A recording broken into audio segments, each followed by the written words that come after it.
রাত্রেবেলা ডিউটি থেকে আসার সময় বর নিয়ে চলে এসেছিলো ফুচকা, আর ফুচকা দেখে তো আমার মন বেশ খুশি খুশি। এরপরে রাত্রেবেলা তো কিছু পেট ভর্তি খাবার খেতে হবে, কারণ ফুচকা খেয়ে তো আর পেট ভর্তি হবে না।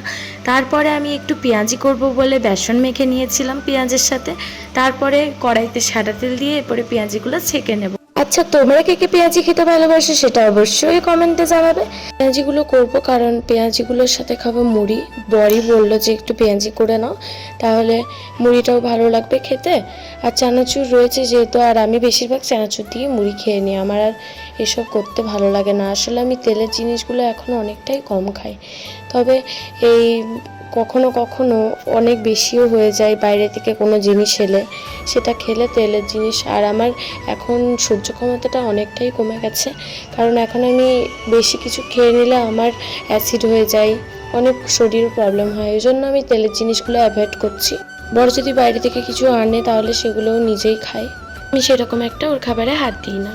রাত্রেবেলা আমি মুড়িটা খেতে বেশি পছন্দ করি, তাতে আমার পেট ভরুক বা নাই ভরুক।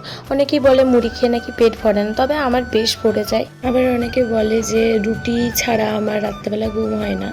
এই কদিন আগে, প্রায় বিয়ের আগে, আমার ভাত আমার প্রচণ্ড প্রিয় ছিল। আমি রাত্রেবেলা ভাত ছাড়া এক বিন্দু ঘুমাতে পারতাম না, ভাত খেয়ে আমি ঘুমাতাম। তো তখন আমার ভাতটা বিশাল পছন্দের ছিল, কিন্তু এখন আমি রাত্রেবেলা আর কোনো দিনও ভাত খাই না। কখনো হয়তো মাংস আছে তো ভাতও রয়েছে, তখন একমাত্র আমি ভাত খাই, নয়তো ভাত রয়ে গেল আমি জল ঢেলে দিই। জল ঢালা হয়ে থাকে, তারপরের দিন আমার বর বা কেউ খেয়ে নেয়। তো টাটা, এই ভিডিওটা এখানেই শেষ করছি।